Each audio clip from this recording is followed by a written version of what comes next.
Head kuulajad ja vaatajad. Moskva-Washingtoni liinil toimuvate kõrgetasemeliste kontaktide jätkumine on seadnud Euroopa Liidu paanikarežiimile. Olles pikki aastaid peegli ees monotükki etendanud, on liit hävitanud oma diplomaatilise potentsiaali ja minetanud vähegi tõsiselt võetava rahvusvahelise positsiooni. Üha korduvad loosungid on aina kulunumad ja õõnsamad, valju meedekääraga välja kuulutatud algatused ei anna ka oodatud tulemust. Näiteks oli Euroopa Liidu välispoliitika juht Kaja Kallas sunnitud hiljuti tunnistama, et ka Ukraina laskemoonaga varustamise algatus, kuigi selle elluviimiseks tehakse pidevalt tööd, ei ole ikka veel oma eesmärki saavutanud. Uhke retoorika ja reaalse saamatuse vahelist lõhet ei suudeta enam ammu varjata.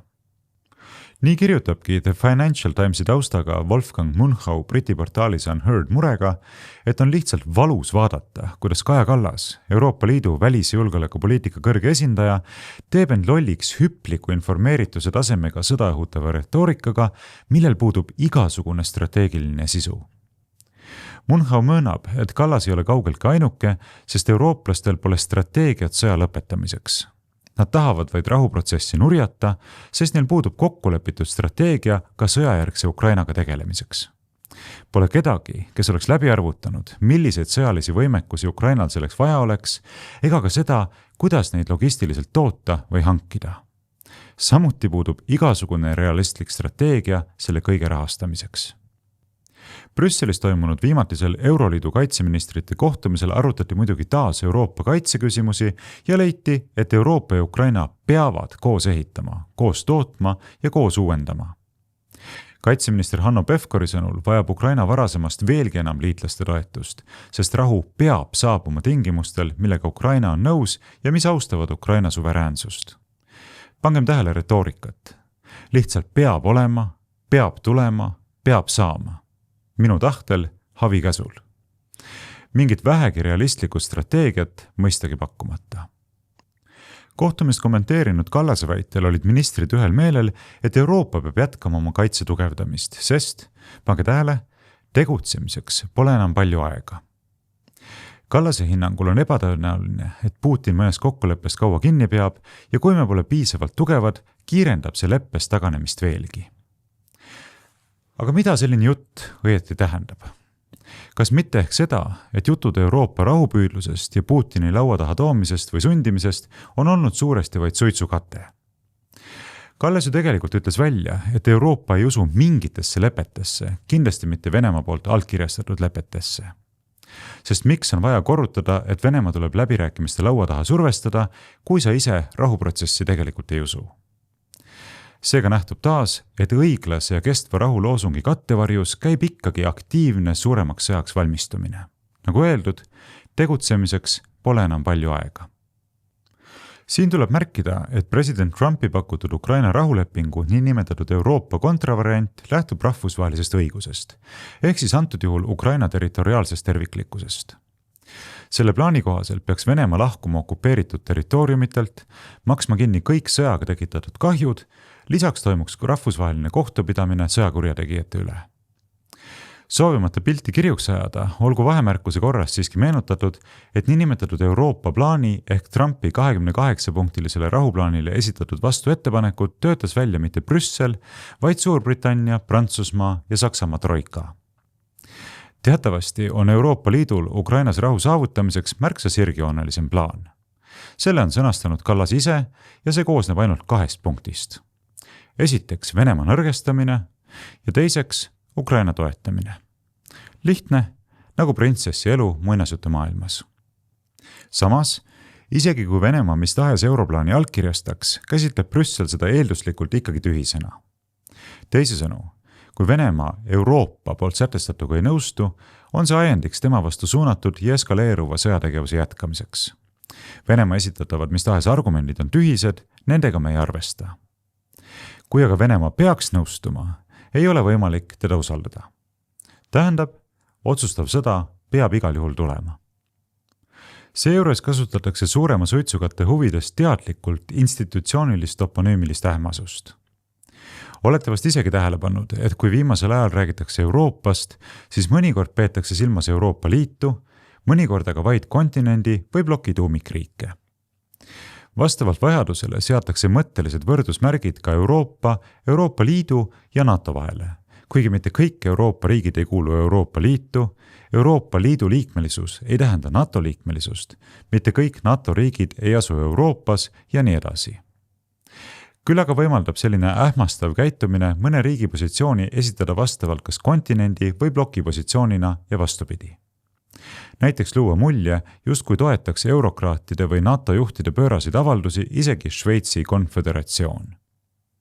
Kui nüüd NATO sõjalise komitee juht, admiral Giuseppe Cavo Dragone ütles, et Euroopas sagenenud droonirünnakute ja muu taolise pinnalt arutab allianss Venemaa pihta vastulöögi andmist, näis see paljudele kauaoodatud adekvaatsusena. Päramine aeg sandistada vaenlane tema koduõuel, eks ole? President Putini vastus, et ta ei soovi Euroopaga konflikti, kuid on rünnaku korral sõjaks valmis juba täna, naerdi pilgates välja. Aktuaalne kaamera vahendas koguni, nagu oleks Putin Euroopat sõjaga ähvardanud. Euroopa ei taha Ukrainas rahu, vaid takistab USA juhtivate rahukõneluste õõnestumist, ütles Venemaa president Vladimir Putin. Samuti ähvardas ta Euroopat sõjaga. Мы не собираемся воевать с Европой, я уже об этом 100 раз сказал. Но если Европа вдруг захочет с нами воевать и начнет, мы готовы прямо сейчас. Здесь не может быть никаких сомнений. Kallase püüdlikust õpilasest Soome välisministri Elina Valdoneni sõnul olevat Putini vastusega retoorika, mida Venemaa kasutab meie hirmutamiseks. Ja me ei tohiks sellist juttu liiga tõsiselt võtta. Sest meil on ju nii NATO kui ka Euroopana väga tugev võimekus ning me kasvatame seda iga päevaga.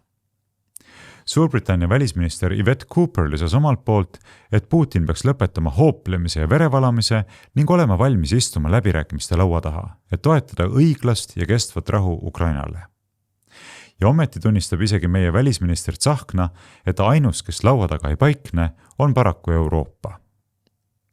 Samas on märkimisväärne, et veel augustis Venemaa sõjamasinat ründama õhutanud Soome president Alexander Stubb on saavutamas kainemat pilku. President Trumpiga paar tundi golfi mänginu kommenteeris tasakaalukalt, et Euroopa riigid töötavad selle nimel, et säiliksid Ukraina iseseisvus, suveräänsus ja territoriaalne terviklikkus. Kuid tegelikkuses võib rahu olla kas hea, halb või ka mingisugune kompromiss. Stubbi sõnul on reaalsus paraku selline, et ka soomlased peavad end ette valmistama hetkeks, mil rahu saavutatakse ning et kõik need nii-öelda õiglase rahu tingimused, millest ollakse viimase 4 aasta jooksul nii palju rääkinud, tõenäoliselt ei täitu. Samal ajal kinnitati Kremlist, et Moskvas peetud USA-Venemaa kõneluste võtmeküsimuseks oli Ukraina NATO-ga liitumise väljavaade. Sõnumit kommenteerides oli NATO peasekretär Mark Rutte sunnitud nentima, et ehkki uks on Kiievi liikmelisusele endiselt avatud, puudub Ukraina NATO-ga liitumise osas konsensus. Tähendab, et konsensus puudub isegi NATO sees, ent sellele vaatamata hoitakse hambad risti, vähemalt retoorikas veel uks lahti ja ollakse valmis selle žesti nimel jätkuvalt miljoneid inimesi surma saatma. Seda kõike hoidmaks käimas konflikti, mida president Trump on nimetanud Euroopa teise maailmasõja järgse aja kõige laiaulatuslikumaks ja ohvrite rohkemaks. Pole siis ime, et kui NATO välisministrid pidid eelmisel kolmapäeval Brüsselis arutama USA püüdlusi sõjategevuse lõpetamiseks, jättis USA välisminister Marco Rubio kohtumisele ilmumata. Kohalviibinute jaoks oli see muidugi järjekordne šokk. Trumpi administratsiooni huvitab pigem suhete parandamine ja majanduskoostöö Venemaaga kui NATO kaitsmine. Absoluutselt õige. NATO kaitsmine tõepoolest ei ole praegu päevakorras ega peagi olema, kuna NATO-t ju keegi ei ründagi. Küll aga on Washington praegu seisukohal, et NATO-l endal tuleks Venemaa suunal agressiivsust maha keerata.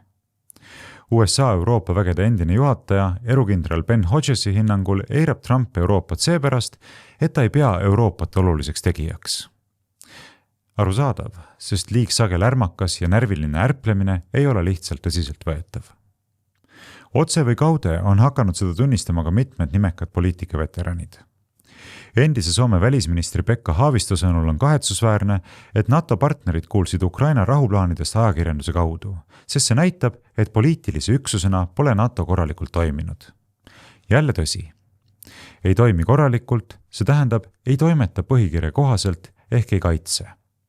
Kipub sekkuma, survestama, konflikte tekitama, ründama. sest enam kui 20 aastat tagasi alliansi tuleviku analüüsides jõudis süvariiklik mõttekoda RAND järeldusele, et ellujäämiseks peab NATO hakkama osalema operatsioonides väljaspool oma piire. Kokku võeti see väljendiga piirkonnast väljas või ärist väljas. Out of area or out of business.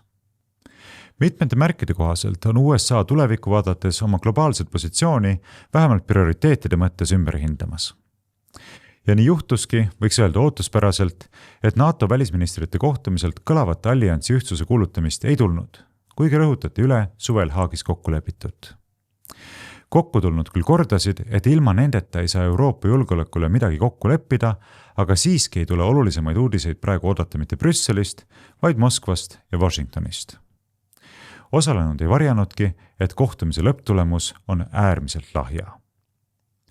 Hiljutises intervjuus USA telekanalile Fox News kommenteeris välisminister Rubio, et lõppkokkuvõttes sõltub asjade edasine käik Ukrainast ja Venemaast. Kui nad otsustavad, et nad ei taha sõda lõpetada, siis see sõda ka jätkub, ent sellest hoolimata pingutab USA sõja lõpetamise nimel. Rubio sõnul üritab president Trumpi administratsioon kindlaks teha, kas USA'l on võimalik aidata pooltel erimeelsustest üle saada. Ja seetõttu tegeletaksegi aktiivse diplomaatiaga. Rubio toonitas, et selleks tuleb rääkida mõlema poolega, ent samal ajal nentis ta, et paraku on sellesse teemasse kaasatud mõned irratsionaalsed inimesed, kes usuvad, et rääkida tuleks ainult Ukraina poolega ja venelasi eirata. Huvitav, keda küll võis Rubio siin silmas pidada? Igal juhul rõhutas USA välisminister eriliselt, et Venemaa ja Ukraina vahelist sõda pole võimalik lõpetada ilma Venemaaga rääkimata. Ilmselt just mainitud irratsionaalsete inimeste mahitusel leidis aga Ukraina, et USA ja Venemaa rahukõneluste foonil on sobilik hetk panuseid tõsta ja alustas rünnakuid väidetavalt Venemaa varilaevastiku kuuluvatele tankeritele. Ja nüüd, nagu hõõrub ootusärevalt käsi meiegi propagandameedia, jääme ootama Venemaa vastust. Sest teame ju, et Moskva rahu ei taotle. Kuna aga räägime panuste tõstmisest, siis lisagem ühtlasi, et rünnati mitte ainult Venemaa varilaevastiku osadena käsitletavaid aluseid, vaid ka Kaspia torujuhtme konsortsiumi ehk CPC terminali. Kuna CPC osanike ringis on teiste hulgas USA päritolu Chevron ja ExxonMobil, Itaalia Eniagip ja Hollandi Shellile kuuluv BG Grupp, asetab see mitmed lääneriigid kaunis täbarasse seisu. Nimelt tuleb valida, kas võtta nüüd vaikides kahju sisse või oleks kohane käivitada NATO lepingu artikkel 5. On ju lepingosalised kokku leppinud, et relvastatud rünnakut neist ühe või mitme vastu käsitletakse rünnakuna nende kõigi vastu. Ehkki see küsimus on vägagi intrigeeriv, tõmban siiski tänaseks kommentaarili joone alla. Seonduvate teemade juurde pöördun aga oma järgmises kommentaaris. Tänaseks tänan teid kuulamast, vaatamast ja kaasa mõtlemast. Kui peate vajalikuks minu välis- ja julgeolekupoliitika kommentaaride projektile omalt poolt kaasa edeta, siis selleks tarvilikku info leiate minu kodulehelt aadressiga varrovooglid.ee. Rahulikku nädalavahetust teile!